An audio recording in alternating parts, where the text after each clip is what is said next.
sit. This is Alfred, and this is Alfred's roadmap to success. Isn't he a handsome fella? He has got a lot of skin allergies. He's got, and whenever we have a dog that has a physical deal, we always want to make sure we look into it. As the guardian has done a really great job of going to the vet and really having not a lot of, as much support from the vet as we would like.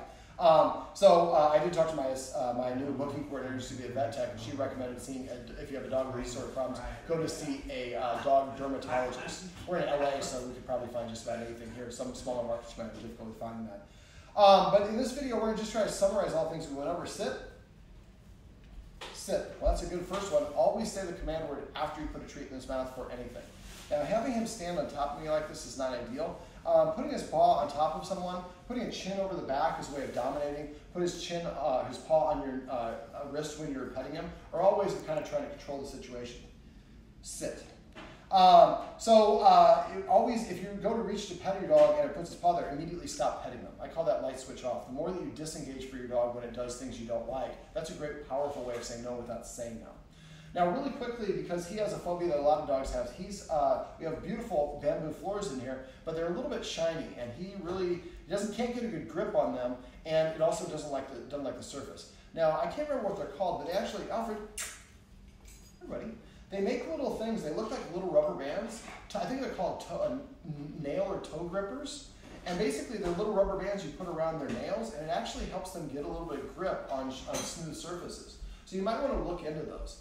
The other thing I recommend the guardians do is kind of the opposite of what I'm going to explain now. Is if you go to a carpet store, a lot of carpet stores they'll have remnant pieces of carpet. You can put it down temporarily to give the dog a little bit of, I can move around the room and I only have to step on the bamboo one step here, two steps there. So there's little sections between sections of carpet, but it's not the whole thing. He just really, we're not going to follow him with the camera, but he goes from one piece of carpet to the next like he's playing Frogger. And the more that he does that, he's kind of reinforcing that I'm fearful of it, I don't like those. So so the carpet will help with that, help him gain a little confidence because he's doing little steps at a time. But then the next step that we'd like to do is actually start feeding him on moving the bowl to different places where he's got to stand on the bamboo in order to eat his food. Another offshoot of that is you could actually go to just sprinkling his kibble across the food, a larger surface, and he wanders around, and he's more focused on getting the kibble than he is of his fear. After a while, it's kind of like he realizes, it's like somebody, I don't know, I'm trying to think of the analogy, but like, you know, you kind of lure somebody into doing something they're not thinking about, and they're like, suddenly, oh, wait, I'm in the middle of doing it. The kid riding the bicycle. Don't let go of me, Dad, don't let go of me. Okay, I won't let go. And then like, you let go, and the kid's halfway down the block before he realizes you let go. He's been doing it, and so he has that confidence for it. So it's the same sort of thing that I think will help him with the floors. In the video above, we went over how to teach a dog to focus. Make sure the guardian's good. Make sure you guys do that. He needs to be able to focus inside the house in different locations within 7 days maximum, because they will get bored and stop playing the game. So you really only have a limited amount of time to do it. So focus on that, and then once you get there, then go out on your deck or right in your common areas in the apartment complex. Then eventually do on the walk when you're walking and doing, you're not stopping when you're doing the focus. And get back to that 15 seconds. All right, now when we're on the walk, I showed the guardians how to use a martingale collar and add what I call the special twist to the leash to give them more control, and they said it was the best walk he's ever been on. Now, before you go on a walk, make sure to set your dog up for success. We could do things to exercise him before. Normally I say running up and down the stairs, but he doesn't like these stairs, so that's not an option for him. Luckily, he is a calm energy dog, so he probably doesn't need a ton. But if we're going to take him to an area where there's going to be a lot of dogs, try to walk him in an area where there's not a lot of dogs first. So if he gets excited for the leash and we leash him up, that excitement level is going to be what the energy he carries with him. So what I do instead is, as I'm walking to where the leash is, if the dog runs ahead of me, I turn around and I go sit down. I don't say no, I just stop the process. That's my way of saying no. And I wait for the dog to calm down and come back and be relaxed, then I get up and do that process again. As soon as he takes one step in front of me towards the leash, I stop. And eventually, it'll take a lot of stopping, but eventually he'll stay behind you as you walk all the way to the leash. Next step is tell him to sit. When he sits, and only tell him once. Not just for this, for anything. The more you repeat a command, the less you mean it. The guardians in this house have gotten used to kind of saying the command multiple times, and that just waters down your authority, and eventually stop listening for it. So say sit once. If he sits, then I'm going to continue the process. If he doesn't sit, the process stops, and I go sit down and I watch more March Madness. March Madness, yeah, let's got one more day. All right, so now as soon as he sits and I reach for the leash, if the leash is here, I reach this much, he's going to start wiggling and get up. So I put my hand back down and I stop and I tell him to sit again. If he sits within 3 seconds, I will continue. If he doesn't stop and settle or I sit down, then I walk all the way back to the couch and we start the whole process over. So the reward is doing it the right way. Anything short of what I want, the whole process ends, and then you don't get your reward. So that's a great way to motivate the dog to want to do it. Eventually, first he'll be reaching this high, then this high, then this high. Then he'll be able to pick it up, and then you have to put it back down. Then when you pick it up, he stays. Click the jingle metal parts a little bit, and as long as he stays sit, then you attach the leash, and then you take him for the walk. So we make sure that he's calm before we go out on the walk. Now on the walk, make sure every block he gets 1 minute of free. So pick an area where he gets to pee. So when I first start the walk, I go out there and then I give him the area right outside and he gets a potty. Now I would come up with, what are the word? Piddles. So we came up with a new command word because he has had some accidents in the house and sometimes people use the word in a confusing way. So when that's the case, it's easier just to come up with a completely new word that doesn't have any baggage. So the way we do this is as soon as he's, don't say piddles, just take him to the area. It's going to smell like other urine, he'll know what it is. As soon as he pees or poops, give him, say the word piddles in a normal tone of voice. And the guardian, one of the guardians did that and was holding a treat here. Well, that stopped him from potting. So have the treat ready to go before you can go out there. As soon as he starts going, say piddles, but don't move your arms or indication that I have a treat. And as soon as he gets done, pop the treat in his mouth and then say the word piddles. And so now we associate the action with the command word and the command word with the reward. And after enough repetition, the dog will continue doing that all on his own. And then we can say piddles, and he knows what that means. Remember, same word for 1 and 2. And don't say good piddles. Another little tip, only say the command word. The more words we use, the harder it is for the dog to understand. And adjectives and adverbs really just confuse them. Good boy, good sit, go that. Don't conjugate verbs, just say sit. Or crash. See, I can even train cats. Speaking of crash, come up with funny command words. He only knows a couple commands. And his guardian was really enthused about it, but then he's had all these health issues, and that's been very draining, I'm sure, emotionally for the guardian. Just it's a lot of work and frustration, and you want your best for your dog, and doctors aren't helping you. Come up with some funny command words. When we have stressed dogs, or anxious dogs, or aggressive dogs, we always want to use fun command words. More and more studies are showing that fun command words provide motivation for the dog to want to do things. Come up with words that are related to your career, or your industry, or your interest. If I want my dog to lay down, I say crash. If I want it to go forward, I say charge. My dog bed is, I call it Jamaica. I'm going to call another one, I call it Venice. So when I say these things, people tend to laugh, and that motivates the dog to want to do that without needing the treat or the reward. Come up with a list of the official command words as well. A lot of us use 10 command expressions for each one command action. Come here, over here, come here boy, dog's name, here dog, dog's nickname, and tap my thigh. Now I've got to listen for 10 words for one command, and that's one command. Most dogs should know at least 10 or more commands to have a sufficient level of confidence. That means that we have to listen for 100 words out of the 2,000 to 11,000 words that every human says every day. It just makes it much more difficult. If we all come up with the same command words, and somebody says, come here, and you say, vocabulary, the person says, that's right, thank you, come. Now, I like to use my hand like this when I'm going to call a dog. Before I call a dog, I have a 90-degree bend in my elbow, and I have my hand with my fingertips curled up just a little bit so it looks like I have a treat. And then I say come, and when the dog looks at me, if he doesn't come right away, I start lowering it and go literally all the way to the floor if you have to. When he comes to you, raise it in an arc over his head. See how the cat kind of tracked up in a lazy cat-like way? Well, when you do this, you start out parallel with the dog's nose and you go an arc over their head like this. The dog, to get more elevation, will put its butt down. As soon as it puts the butt down, then you lower your hand underneath his chin, it puts his hand up, licks up the treat, and then I tickle into the chin, and I say whatever the command word is, only the command word, sit, come, whatever it is. And if you get in a habit of doing that, we're not always going to give him a treat. We give him treats initially, but eventually we won't give him treats. This way, this becomes at least your command word, and eventually you go like this, and the dog will just run over to you because it looks like you're holding something. But a lot of people do it, they go like this. Well, the dog knows you don't have anything in your hand, so it's LA, pretend like you're an actor and try to sell it a little bit. All right, so let me see. So I think in his case, it's a case of leash aggression as opposed to actual aggression. Dogs have a fight or flight response. They are programmed to push or pull against pressure. Or, well, that's the opposition reflex. But they are normally going to run away from something. a lot of the time we pull them and we don't listen to them. And so the dog sees another dog, front-facing approaches are confrontational. So you're walking on the sidewalk and the dog's walking towards you, and the dog pulls behind, and we're in a hurry. We've got to go get a breakfast or whatever it is. So we pull the dog along, and the dog's like, you're not listening to me. And if you're not listening to me, then I guess I have to handle it myself. So I'm going to act aggressive, because I kind of act aggressive, it'll make the dog on the other side of this move further away. So what we want to do is we want to pay mind to our dog. Now, the martingale and the ring that I showed the guardians to use, we have to be careful about, because if they're going to use a 4-foot leash, the dog's not going to have the ability to move around. So it's going to be incumbent upon us to make sure that we're getting the dog out of there before he feels the need to correct things for himself. Right now, his guardian, before the session, was letting the dog walk way in front of him. That's the leadership role. And then he has more room to get out of trouble. So what we want to do, and we can use that focus exercise like I talked about off camera, but what we would like to do is document this and figure out what's the trigger, if there's a specific type of dog or energy level or things like that. So and there could be other things, like there's cars whizzing by and I see a dog and I'm stressed out about the cars, and that makes me react to the dogs. So to do these, to collect the data, we do some journaling. What I like the guardians to do is every time they're out on a walk and he freaks out at a dog, as soon as the best thing you do is move him away from the dog. Increase distance, it's always the best thing to do. So we move far enough away so the dog to stop reacting, and we do a little bit of that focus exercise to stop him from stressing, and let the other dog pass. Then pull out your phone, grab your notes app, and call it Alfred's Reactions, and then write down the date, the time, where you were, as well as the type of dog, specifically noting the color of the coat and the length, and if it's puffy or whatever, and the size of the dog and the dog's energy level.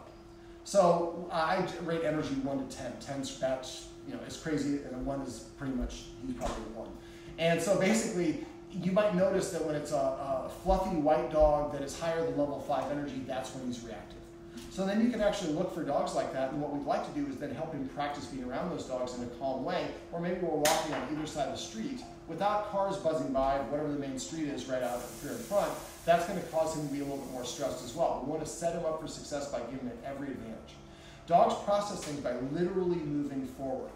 And also the outside gives us a lot of distractions. And if the dog is far enough away, he's not focusing on that other dog. So when we walk them together, they both have a common experience. They both smelled each other, they both saw each other, they both heard each other. They both saw the squirrel, they would have kicked its butt if they weren't on the leash.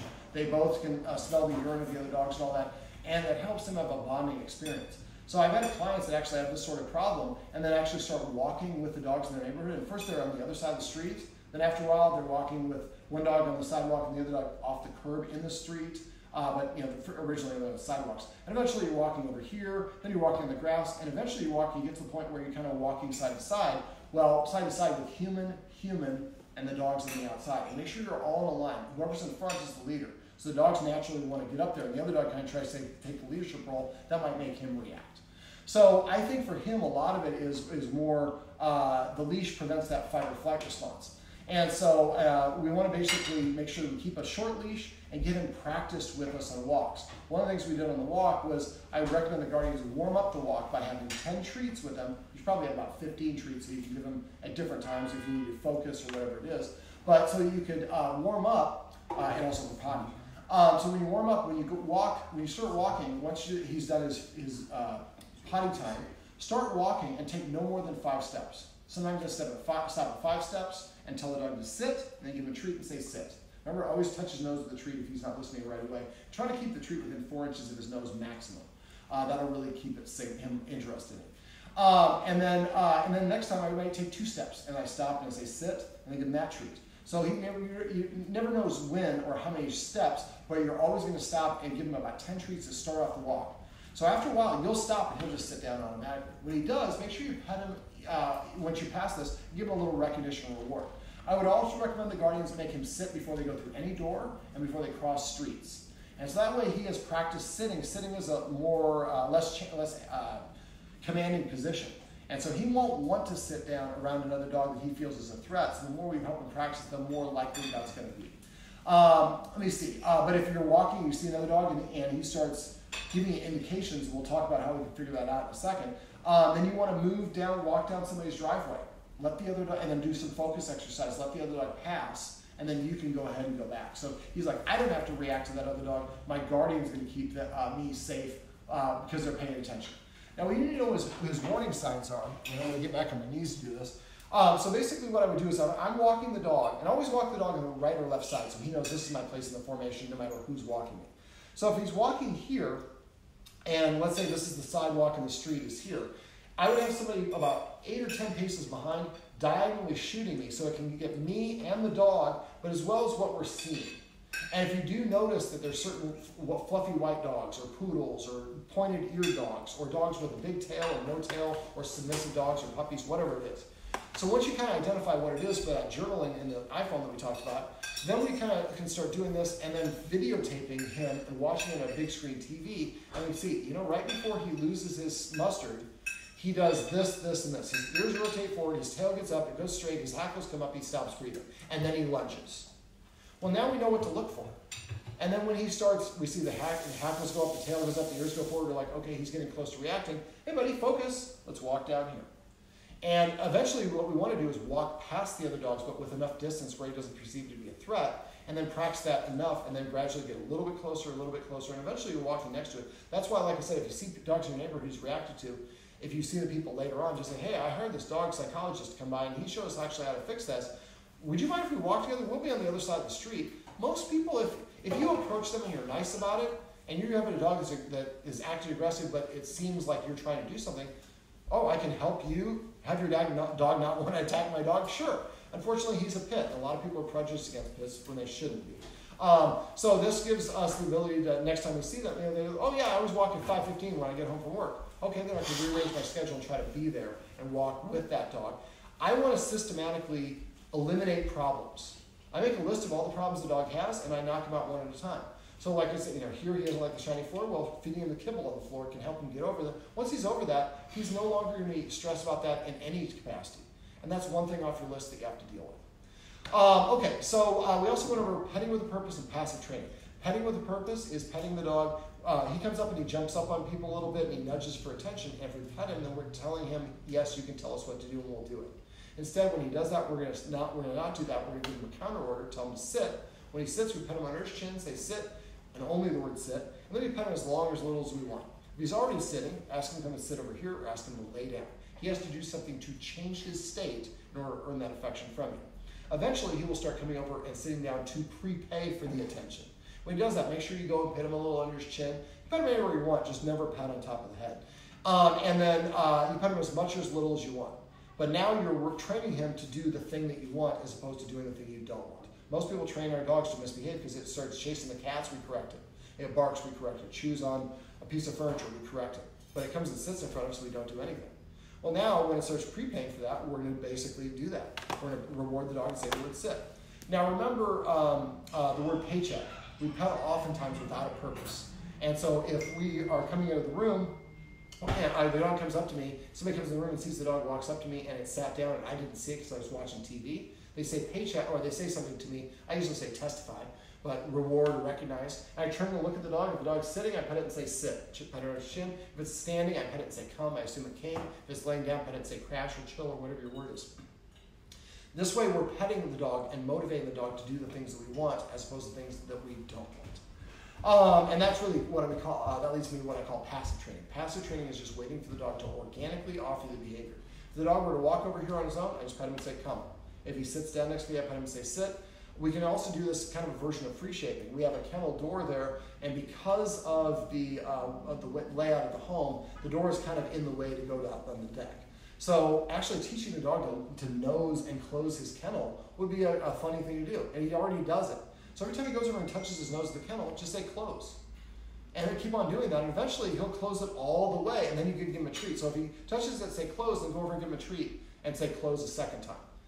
If you have it, it's even better if you were standing nearby and he touches it, go over there and give him a treat and say close, and then have him do it again. Or you can, if here's the gate and here's the dog, you can hold the treat here, and he'll kind of push the gate, and that would be a nice way to lure him to do it.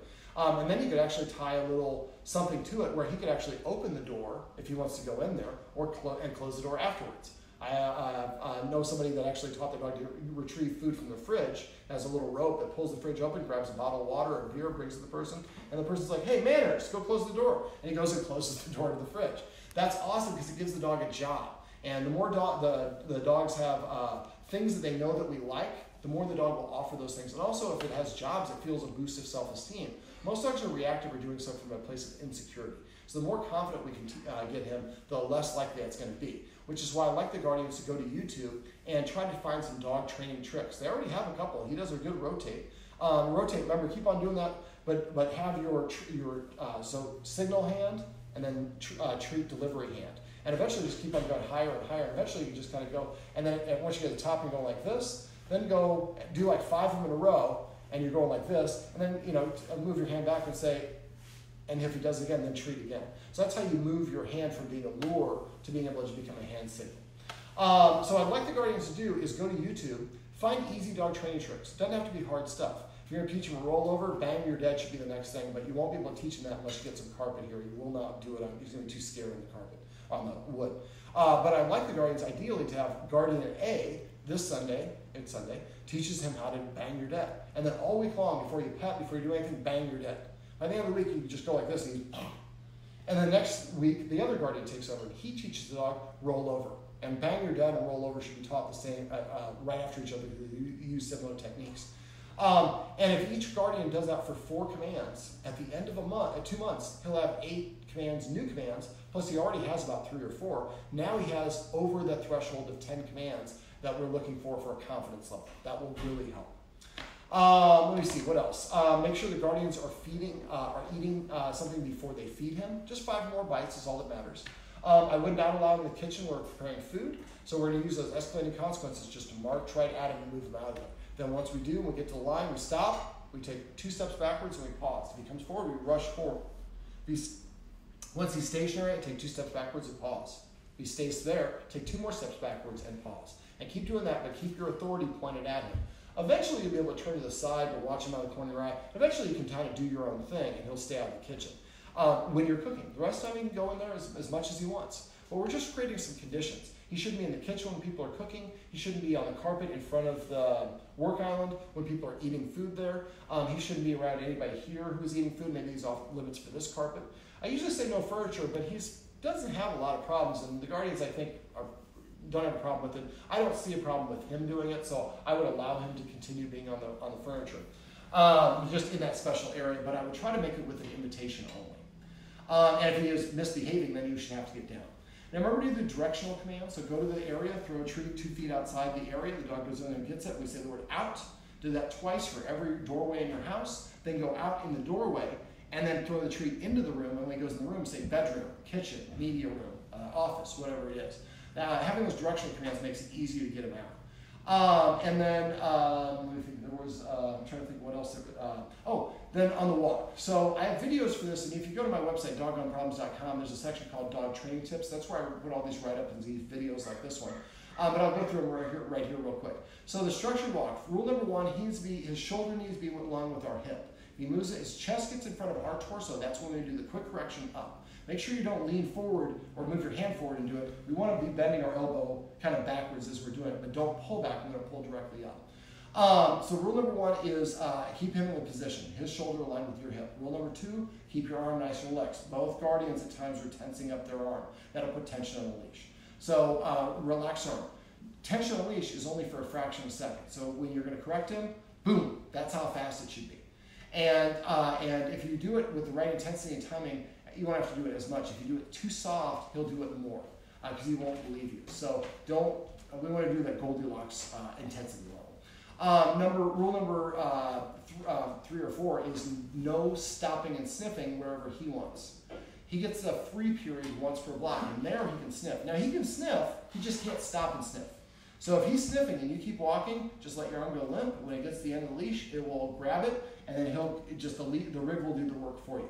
Also, I'd like the Guardians to get in a habit. It's supposedly more dangerous, but put your hand through the loop.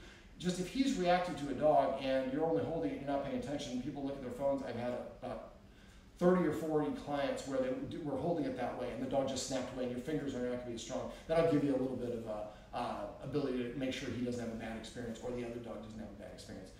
And then the last one is I don't let him mark. I let him pee in specific places, but if you let him mark everywhere, then he's going to think that your neighborhood is his territory. That will make him more reactive. So we give him a pot of piddles right before the walk and the end of the walk. and so that way he gets that at the designated time. If he wants to do it in the free period, ideally that's okay, because he can kind of do what he wants, but give him 1 free period per block, or if it's a really long block, just every reasonable amount. All right, is there anything else that I didn't cover that you guys want to go over?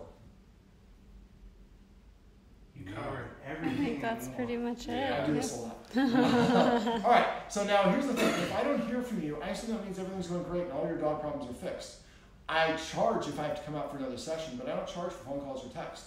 So if something stops working, and things will stop working, just stay with it. He's going to remember the way it used to be and try to go back the old way. Just stay consistent. He'll get over it.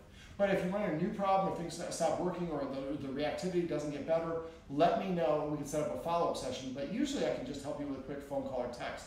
So the number I called you from, make sure you program that number in your phones. Make sure you put Doggone Problems as the company name. I'm not branding. You'll forget my name in 6 months when you need it. You'll always be able to search for dog. All right, well, I would, well, yeah, let's go ahead. We'll transition. And so you can just follow me with it. There we go. We want to be able to have the dog on camera for the last little bit of it. This handsome fellow right over here is Alfred, and this is Alfred's roadmap to success. Remember, everything you do trains your dog, only sometimes you mean it.